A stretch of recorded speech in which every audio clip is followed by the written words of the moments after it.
year once again for the great minds and now I'm talking about. This is 4 for 10. I had the homie Dell with me, man. How you introduce yourself, bro? DellOnAir, man. You know, guys know what it is, man. Host of the hottest flag football podcast in the country, man. That's how I roll when I introduce myself, man. But appreciate you having me on the show, man. Okay. Where you from? What's your hood? What's your squad? What you repping? DC all day, man. I'm a DC guy, man. DMV when I'm out of town, man, because a lot of people don't understand how the DMV roll. But DC, for those who know, man, they know flight. But right now we only us, and I got a few teams that I rock with, man. But my bad. But yeah, only us, man. Only us, man. That's our mob right now. For sure. What sports did you play growing up? Listen, man. A lot of people, I'm from the hood, man. So where I'm from, we play every sport: football, basketball, boxing, and track. Those are four though: football, basketball, boxing, and track. Man, like the football. I've been a football guy my whole life, and if I was smart, I would have listened to my mother and played football in school and college and all of that. But I was chasing the girls, and basketball was where it was at. You know what I'm saying? So I chased basketball a lot, man. I shouldn't have because I was decent at basketball. You know what I'm saying? Ended up going to college. You know, doing a little something. I was more of a Latrell Sprewell, Tony Allen, Bruce Bowen type guy. You know what I'm saying? But 2 out of 3 of them could fly off the handle real quick, man. Would you include that in it? Yes.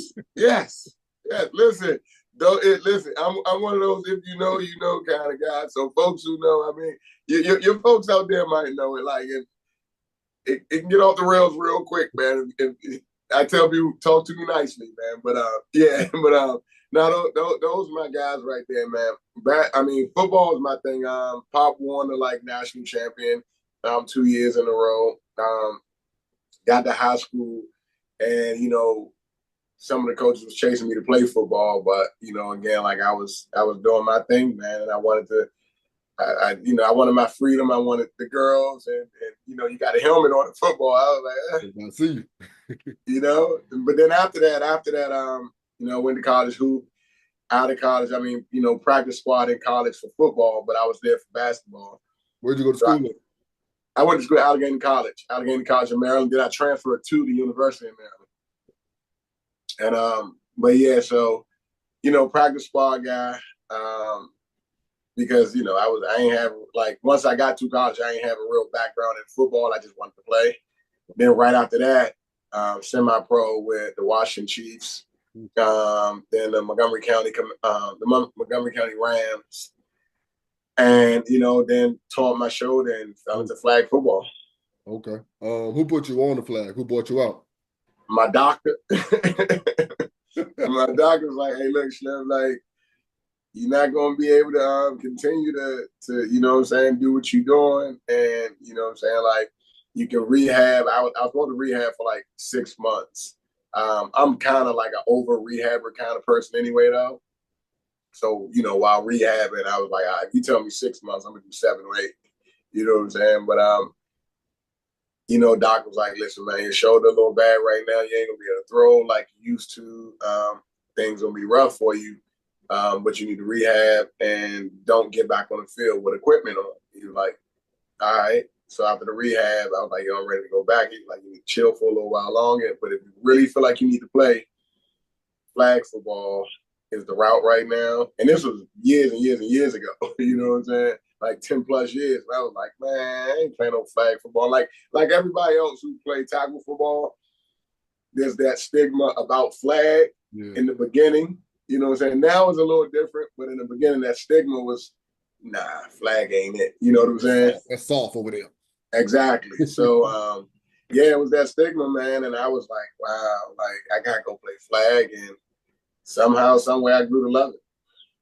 Okay. We'll get into the 10 questions. What's your favorite format? All right, 5-man contact. Despite popular belief, around the country, a lot of people think I like non-contact. I actually played non-contact fives nationally this year for the first time ever. Never played fives non-contact. Not really a fan of five non-contact, but I do get why people play it. It is fun. We actually did pretty well in it, but I'm a contact guy, man. I'm from the DMV, man. We do contact out here. Random question: as a person that didn't play football growing up, do you think the difference is just that I prefer non-contact because I didn't play football growing up, or do you think there's other stuff that could, what I mean, not just for me, I'm just thinking of people like the difference between people that want to play contact and don't want to play and want to play non-contact. Yeah, so I would say yeah and no. The yes part is like, yeah, I grew up playing contact football. Oddly enough, I still got my shoulder pads and helmet and everything for my semi-pro team, but I ain't played in 10 years, you know what I'm saying? It's still packed up in the bag. So, you know what I'm saying? Sometimes I just put it in my trunk just in case somebody step out there. I'm like, hey, what you trying to do? You know, but yeah, no, yeah, definitely. I feel like that contact aspect of it definitely like leads you into a contact realm. But I play five man. If you know anything about DC, that wasn't a popular style for a very long time. A lot of people, you know, would say that I like brought it back to the DMV area because I wasn't really feeling the 8-man thing at first. But I mean, I've grown to, you know what I'm saying, like it a little bit. You know what I'm saying? I'm on an 8-man team now. But yeah, I wasn't really feeling the 8-man thing at first, but I was, you know, I love contact. I love the contact aspect of flag. And also I'm a quarterback. So, you know what I'm saying, if I'm playing fives contact, I got blockers. You know what I'm saying? So that I gives mean, me a little more time. that's what seems funny about you preferring 5 over 8. I would think that since you played actual football and quarterback, you would prefer 8s with the 3 linemen possibly compared to just 5s. But is it just the aspect in 5s you get to, it's weapons out here. I get to play with weapons all day. Is that maybe what it is? That's what it is, the field size and all of the above. You know what I'm saying? It's like in eights, you know, you're playing on a 100-yard field. And then, you know, like I said, the shoulder thing. So I can throw 40, 50 yards easy. You know what I'm saying? But those 60-yard bombs that be throwing in the eights field, like, you know what I'm saying? I tell people that, listen, like for me, from 10 to 15 yards, I'm deadly. You know what I'm saying? 15 to 20, I'm all right. You know what I'm saying? 20 to 30, get a little shaky. About 40, It's all on the receiver. yeah, hopefully you get to the ball, you know what I'm saying? So, and then, you know, at eights, when it get a little, you know what I'm saying, more than that, then, you know, probably pick City. I love the honesty. You know what I'm saying? I mean, hey, look, I know how it is out here, man. Like I said, I'm here, bro. Like I love the game, man. I love the game. So I'm gonna be honest with the game. For sure, for sure. Who's the best receiver or weapon you've played with? I ain't get to throw him the ball, but I would say Ed.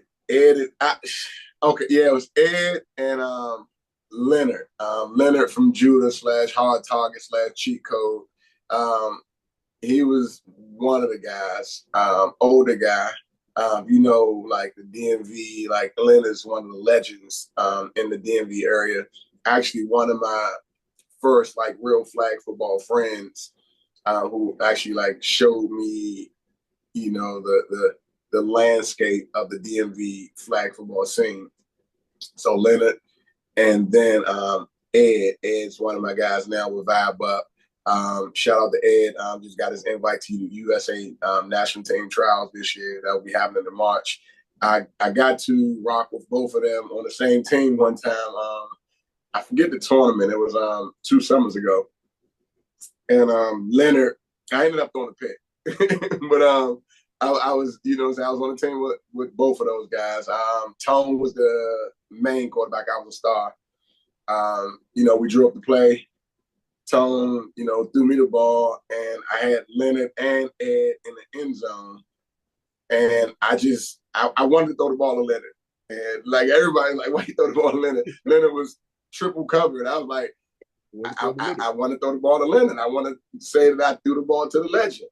and Ed was in the corner by himself, and I threw the ball at Leonard, ended up getting picked off. And I was like, why you throw the Ed? I was like, I don't know. But yeah, so both of those guys, man. Ed, and like I said, you probably know who Ed is, but Ed the Great, Leonard, those are two guys that I was, fortunate enough to play flag football with and, kind of throw the ball to. Okay. Your best and worst tournaments. Let me hear them. Worst tournament, what this year is 2020. My worst tournament, 2023 UFFL National Tournament. That was my worst tournament for a few reasons. One, I went there. Well, this is when Hard Target was building the team, a fives contact team. The captain Chico owner, he hit me up. It was like, yo, Dell, you need to come, rock with us and put this team together. You know what I'm saying? I fucks with you, you cool people. Come on over here and let's rock. I'm like, all right, let me check with my team and see what they try and do, because my team was on the rocks at the time. I was like, let me check with them, see if they try and go to nationals. If they ain't trying to do it, I'm with you. And, put it in my chat. And like 15 people was like, yo, we try and do it. I was like, bet. I was like, Chico, look, I'm going to go ahead and hold off. We're going to last run with my team, then I'm with you next year. He was like, all right, bet. 15 people said yeah in the chat. Week before nationals, went down to 10. You know what I'm saying? National time come, we playing 5-man. I get the nationals, we had 5. And that said they will be there. Get the nationals, we had 4 people. And I was picking up people while I was down there, just to rock with us. And Hard Target, the team that I was supposed to play for, ended up winning the national championship pro division in 5-man contact.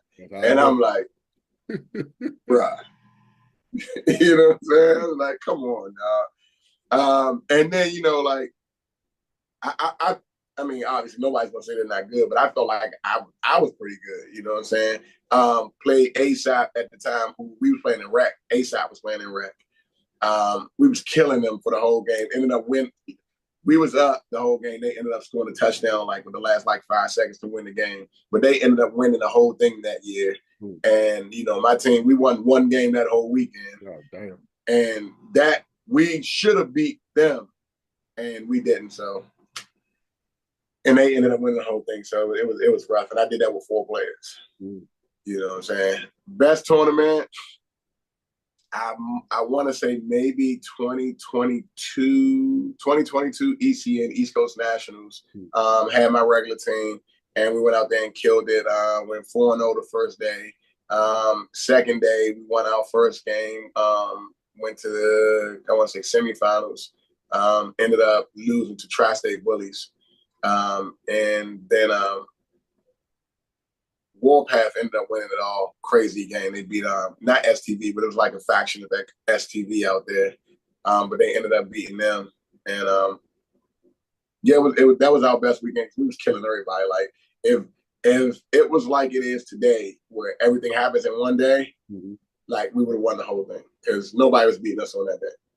Nobody was beating us on that day. So ECN 2022, yeah. Okay. In short, what is DellOnAir? In short, DellOnAir, the hottest flag football podcast in the country, man. Like, we love flag football, man. I play it. I love it. And it's about exposing flag football to the rest of the world. And, my bias kicks in a lot, but exposing the DMV flag football scene to the rest of the world. Okay.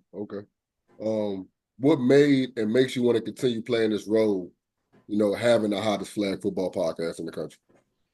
Did you say world or country? I don't want to shortchange you. Did you say world or country? Both. Okay, both. Cool. I don't want to shortchange you, homie. I say, how to flag football podcast in the country a lot. You probably have it too on your Instagram. I have a professional dashboard, and when I look on my professional dashboard, a lot of my viewership comes from Canada, Cuba. Mexico is like one of the larger places that tunes into my show. Okay. So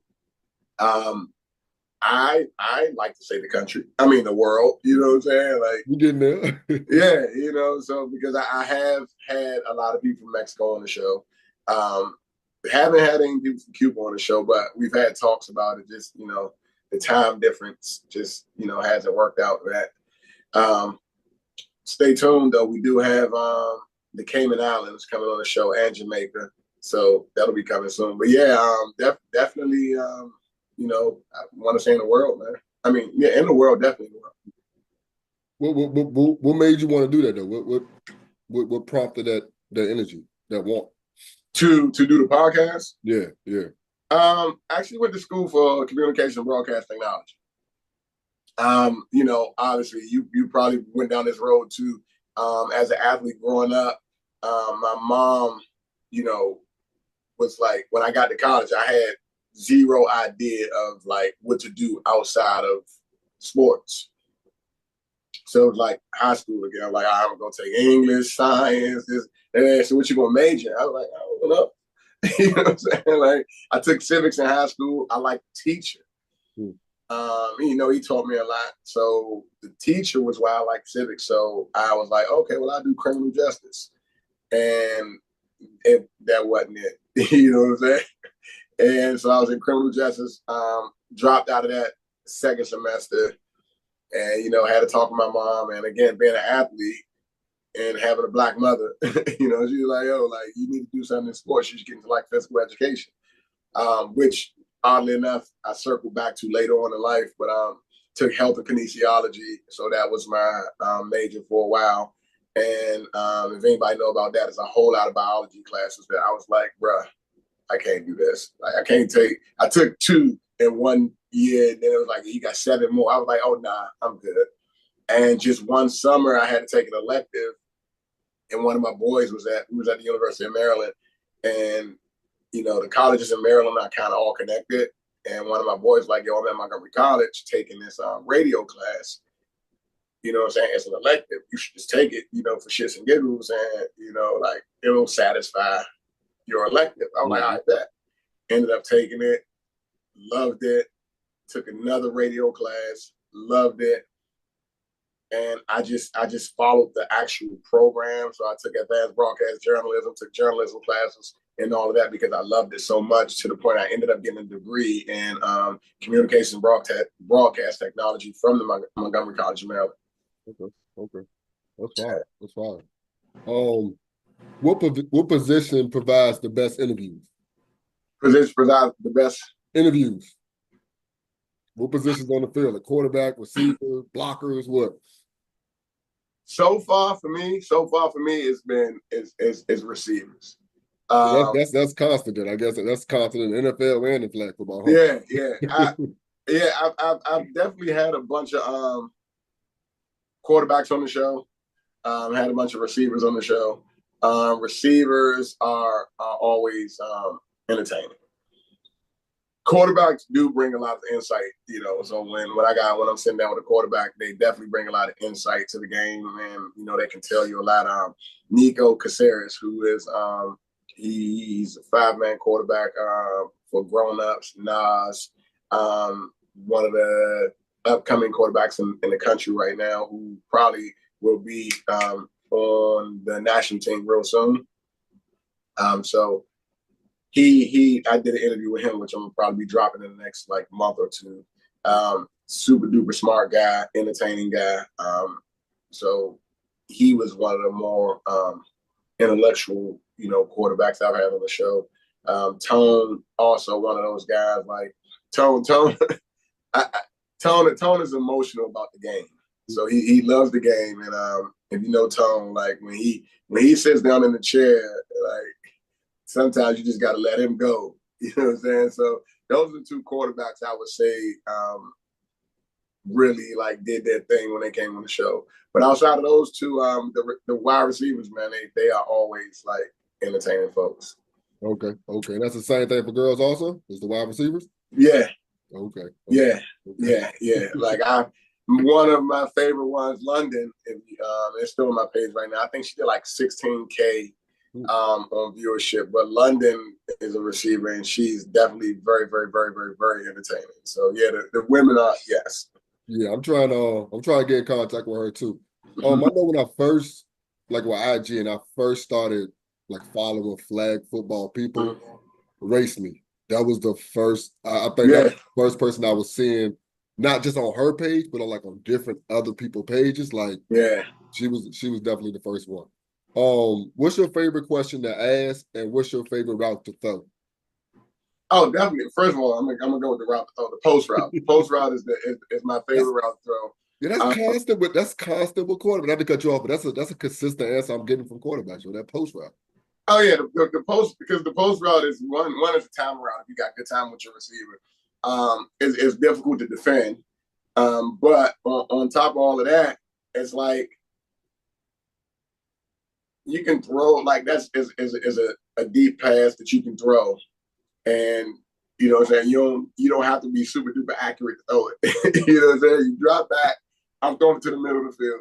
Go get it. You know what I'm saying? And if you bless to have one of those receivers that's gonna go get it, oh, it's gonna be there every time. You know what I'm saying? Because like the best defenders, it's gonna be difficult for any, like especially in 5-man. Like it's gonna be difficult to defend it if you got a great receiver, or if you got and you know 1 to 10. If you got a receiver that's a 7, 8, 9, 10, then you know it's gonna be difficult for a DB to defend that. Random question. Say you're playing with somebody new, and you're calling this post route. What are you looking for? Are you telling? And I ask this question because when I run my post route, I break left and then come. You know what I mean? I break Yes. left and then go. Sometimes and I have quarterbacks like, yo, don't just break. Do you say that, like if you're with a new receiver, are you saying like, yo, post? Are you saying like, yo, just straight post? What are you saying? So if I got a new receiver and they're running that post route, then I am asking that question like, yo, on your break, like, are you jabbing to the outside before you go in, or are you just going straight in? And the number one thing I tell people is please do not round off your post. You know what I'm saying? Because normally, like, I'm throwing it on your break. So when you make that jab step, bang, and I see the DB either jump there or stop or you know what I'm saying, something there, I'm letting the ball go right there. So I do like it when the receiver makes that jab step and then shoots to the inside. But yeah, I for the most part I tell the receiver, listen, please don't round this post off. Don't round it off because that pisses me off and makes me have to throw, you know what I'm saying, contested pass, and no quarterback wants to do Okay, okay. What's your favorite regular question to ask? I guess you watch. Yeah, what's your favorite regular question to ask? Excuse me. My favorite question to ask is there any questions that you don't want me to ask? That's beautiful. So when people will, and you probably know this, but whenever I do an interview, you on the clock next to, by the way. But whenever I do an interview, a lot of times people are like, yeah, you can ask me anything. And I'm like, okay, what is it that you don't want me to ask you? Because I'm not going to ask, I don't want you to make you uncomfortable. And 9 times out of 10, people are like, I'm an open book. You can ask me anything. 9 times out of 10, until I ask them that question. They're like, oh, what? Like, don't ask me that. I'm like, what you said? What is that question that usually trips them up there? Oh, it's different. It's different for different people, but you know what I'm saying? Because I do a lot of research, and before I interview people, I do a lot of research, and you know, some people would like to call me controversial. I'm like, I don't intentionally try to be controversial. If it happens, it happens. You know what I'm saying? Like, That's but definitely what a controversial person would say. But go ahead. yeah, you know what I'm saying? No, I'm like, listen, like if it happens, it happens. I'm not looking for it, but if it happens, I'm like, But I also let people know, like, listen, bro, like if you don't like this, I won't air it. You know what I'm saying? And everybody will tell you, like, even from the covers that I do. My bad, I got a phone call. But like from the covers that I do to, can you hear me? Yeah, you good. You good. All right, my bad. From the covers that I do to like my interviews, like anytime I post anything with someone else, I send it to them first for approval. And I say, hey, here's the interview that we did. Here's the clip that I want to air. Like, are you okay with this? And If it's on my page right now, they gave me the thumbs up. You know what I'm saying? So I try to give them that respect. But oh yeah, like there's a ton of interviews that I have with some very incriminating stuff of people that might not ever see the light of day, but I was able to get the footage that I wanted. So, but just being a respectable journalist, I keep it under wraps. Respect, respect. Um, excuse me. In short, what do you want to see change in the DMV flag community, and what's the future of flag? Do you see a pro league or something like that? Yes. So one, the DMV flag community, man, is uh What can we do? What can we do to make this better? that's the tough thing, right? The tough thing is, and I gotta say pause, you know what I'm saying? The DMV, you know what I'm saying? And well, I guess it's the D and the M, you know what I'm saying? The DM is very divisive. It's very divisive right now. Which is why I'm happy to do your show right now. And I had an event last night, and Ahmad, showed up to the event. And we spoke, and I love my hometown. We're very divisive here, though. There's a lot of things going on here that doesn't allow us to connect as a culture overall, and it just doesn't happen like that in other places. I get invites to Texas. Man, you spoke before. I'm headed to New Orleans in a few days to shoot the celebrity game at the Super Bowl. And whenever I talk to my Florida folks, everything is like always open arms. And on my professional dashboard, my audience is to me is inverted.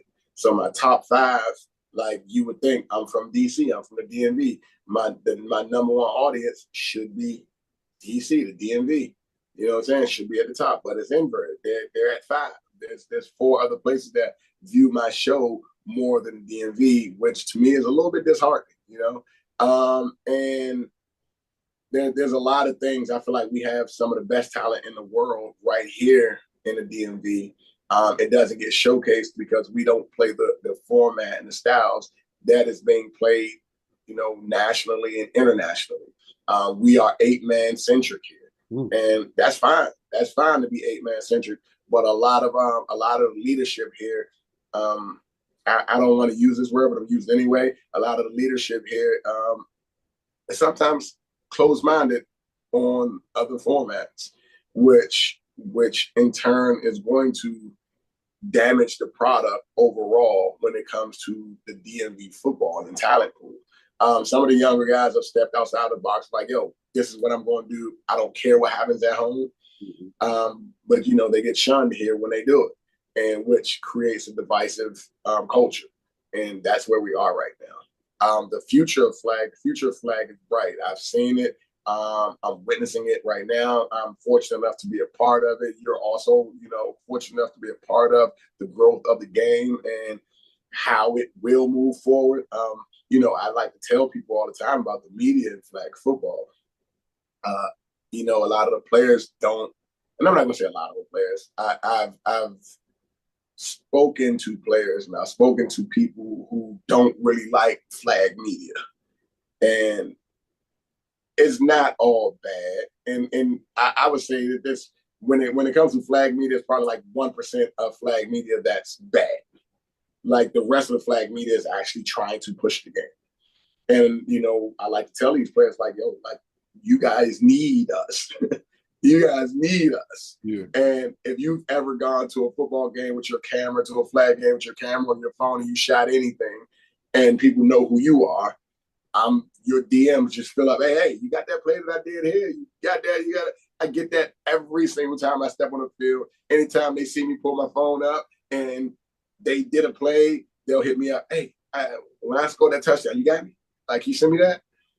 So people definitely need the media. And I feel like people like you, myself, Champ Circle, and some of the other folks that like push the game forward, we are going in the right direction. But when it comes to the DMV, man, I feel like it's a little divisive right now. Do you that divisiveness, do you think that's just like the regular L's that hurt our community anyway, or is it different stuff when it comes to flag football? Is it like what is it? Do y'all have more than one league out there? Is it just one big flag football league in DC, or what? Oh, what part of Virginia you from? I'm from Richmond, but I live in Fairfax, so I'm Okay, in all the right, so you're right FX up the area. street. Yeah, you ain't too far. Yeah. So here we do have a few different leagues. We do have a few different leagues, and all of the leagues are like just all of the time. Right now, as we speak, that's where we are. You know what I'm saying? And yeah, it comes with the territory as far as like our culture of what you were saying earlier. So yes, the culture is part of it. But again, like right now, fives, fives, fives. I want to say sevens, but I would say sevens, fives, fours. Everything under eights is the direction in which flag football is going. Non-contact is what flag football is. Yes, I love 5-man contact. That's fine. I like it. That's my style. Fives non-contact is cool. I had a pod last year where we spoke about contact flag. And, one of my guests was like, contact flag is an oxymoron. It's like, you can't say those two words together. You know what I'm saying? Because you play flag football so that you don't have the contact. So to say contact flag is like, it doesn't make sense to a lot of people. But it makes sense to us in the DMV. It makes sense to us who play. It makes sense to the people playing either one of those formats. Exactly. So I'm like, well, shit, I like contact. Yeah. You know what I'm saying? But contact doesn't mean tackle. It just means we can block. It just means we can jam. It don't mean we're out here tackling people in flag. So. But that really blurs the line, bro. How? Really blurred. How so? I'm saying this as a novice. I haven't been to a lot of tournaments. I've only watched all the non-contact I play, and mostly contact highlights. So I can't admit that I haven't really seen. So all I see is people getting thrown around. Okay. And I understand the downfield blocking. So I would say this. 707 high school, 707 high school, non-contact, right? These guys are jamming at the line. They're holding dudes up at the line. You know what I'm saying? That's non-contact. But they're making contact. That's the same contact that we're using in contact. So our contact is just essentially blocking and being able to jam or put hands on the player at the line of scrimmage as a DB. Contact doesn't mean tackle. It just means you can be a little more physical than you would be otherwise. But, it happens anyway. So when we're talking non-contact and flag definitely means non-contact. If you've ever been around for the IFAF, International Federation of American Flag, and the U.S. team, those rules are like, if you breathe on somebody wrong, penalty. You know what I'm saying? So yeah, you got to differentiate between the two. But yeah, like by contact, again, I was I'm not gonna say advocate, but I did kind of poo-poo on the parade of the 8-man guys. But I was like, yo, y'all stupid for playing contact. Contact and flag don't even make sense until I played it. And I was like, oh shit. That okay, I get it. I get it. Now, technically people do take advantage of the rules. You know what I'm saying? Like, and around here it's like body up. Come up with the flag, you good. Yep. So some dudes be tackling dudes. Hey, I came up with the flag. He was like, bro, that ain't it, bro. That ain't it. But, and some referees who grew up in that culture allow it. You know what I'm saying? But by the letter of the law, that's not allowable. But some coaches, some referees, some players, they're like, nah, this is what we do. And I feel like that's where we're stuck at right now. 100% in the DMV. But nationally, we're trying to figure it out. Okay. Your favorite cleats and jersey? Do you have them? Do you know? Yeah, DJ. Hey, grab my can you grab my Air Cleats, the white ones? Yeah. Are they by the No, they're in the shoe rack. They should be upstairs. like upstairs? Yeah. The black or the orange ones. I got some DellOnAir cleats that I love. They're light, super duper light. I love them. And checks you 3 stripes, what? Nike. Okay, for sure. But yeah, I love them. They're super light. I had some Nike Vapors. They were before the ones with the with the little hood on the top. They were before that. Anyway, they were my favorite cleats ever. And I wore them for like 8, 9 years until like I couldn't wear them no more. I even took them to the cleaners and had them sew the bottom of them up. Damn. Because they had ripped open, yeah. And they were my favorite. I would buy cleats every year. And you see my cleat collection is crazy. But yeah, no, my center wears soccer cleats. So he's like, yo, get some soccer cleats. I'm like, nah, I ain't about to go that route. But yeah, I got a few pair of cleats that I love. My favorite, you said jersey? Yeah, favorite jersey. My favorite jersey is my first DMV or DC. I'm about to pull it up for you right now. But my favorite jersey is my DC jersey that we made. And we actually did our thing with these jerseys on in ECN. And that was why I, you know what I'm saying? Trying to find it right. Look good, feel good, play good. Yeah, feel good, play good. It was the DC joints. The cleats right here, the air joints. Okay. Super light. Fly around the field with these joints on, man. They probably a few ounces. But these are, I got a black and white pair, but these remind me of Nike Vapors, which is why I got them. And when I got those joints, I was like, woo! And I'm old, and I'm not fast now, but when I got those on, I feel like I'm fast. You don't mind me asking how old are you, bro? Older than your no, sure. 1980, man. About to turn 45. Okay. I'm 43, so we ain't that far. Okay, yeah, see? All right, now I feel better. I'm gonna find that jersey for you, man. But I'm sorry, go ahead. For sure. Last question, 4th and goal. What format you in? What who you throwing the ball to? What are they running? How you going to win this game? Is it 5s or 8s? I guess we can start there. Is it 5s or 8s? I'm definitely playing 5s. Okay. 5s contact. Well, 5s is a smaller field. So let me go ahead and put y'all at midfield. So not 4th and 10, but y'all at midfield. Just got the first down. I just got the first down. First 2 plays ain't go well. 3rd down, you got to score. What you doing? We've done this already too, so definitely throwing that post route. And right now, and I hope you see this, but definitely right now, I'm throwing a post route to my man LB.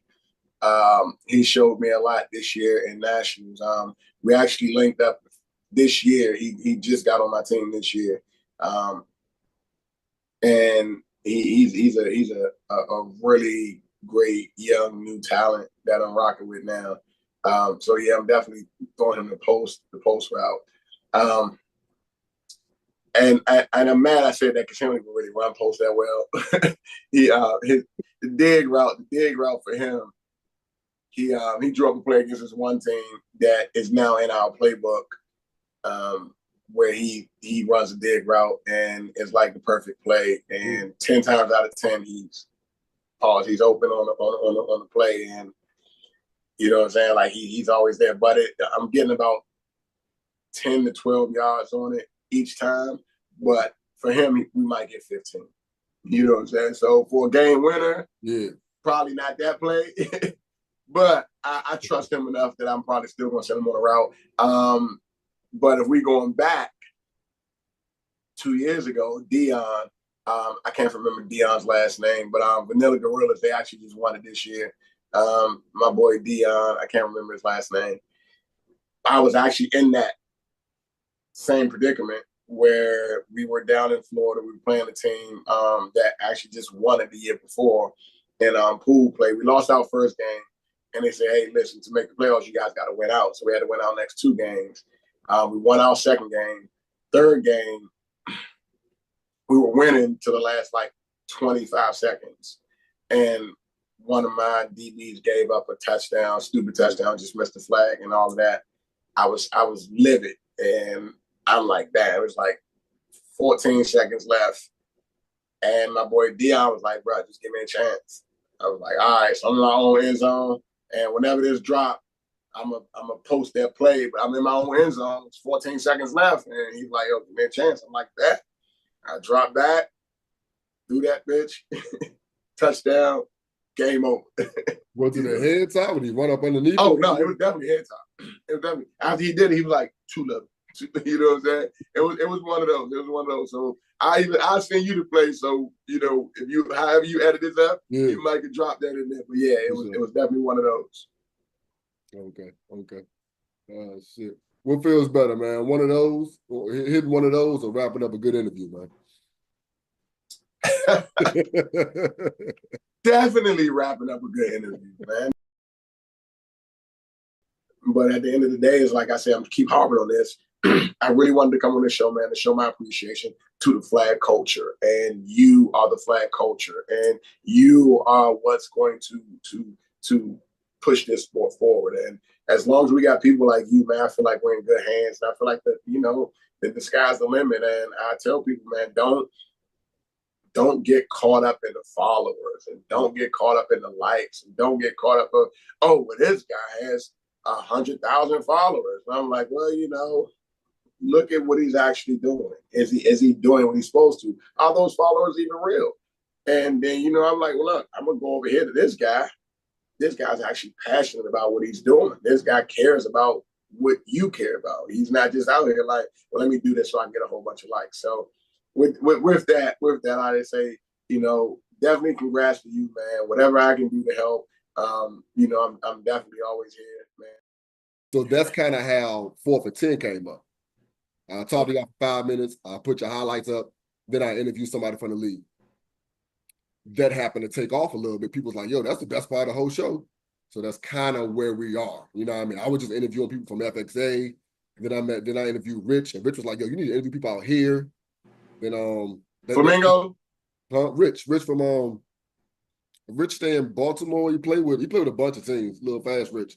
Is it Hoosh Flamingo? Hush Flamingo? Is that Hush Flamingos. Yes, okay. Yeah. He was the one told me I need to, you know, interview with a couple people out the area, come out the ward off and link with them or whatever. And it's kind of just like I've been doing it because I enjoy doing it. So people fuck with it. And I'm like, all right, I'll just continue doing it. Because like I said, I do like I said, I used to rap. So I'm used to telling y'all my thoughts 20-some years. I can't stop doing that. You know what I mean? So that's kind of, I don't know if that answers your question, but that's kind of what it is. It's where my very first like nonprofit came from, which was Flight, which was my team. It was Future Leaders Inspiring Greatness, Honor, and Talent. So that's what Flight, the acronym was. I didn't have to stop using it, but I decided to stop using it because I had some people in politics that wanted to use it through me and my organization, but they wanted to use it. And, you know, I get emotional about football. I'm on the field, fuck around and find out type of situations. You know what I'm saying? And some people had to find out. Yeah. You know, I was like, yo, like, I can't have this name affiliated with what I'm doing. You know what I'm saying? I'm like, first, I'm too old to be out here smacking people on the field. But, you know, it happens sometimes. It's a physical game. So I'm like, all right, you know, so I had to kind of like strategically step away from the name, but still keep the organization, because it is for the youth. It is for the younger ones to grow and understand. And I do have an LLC now.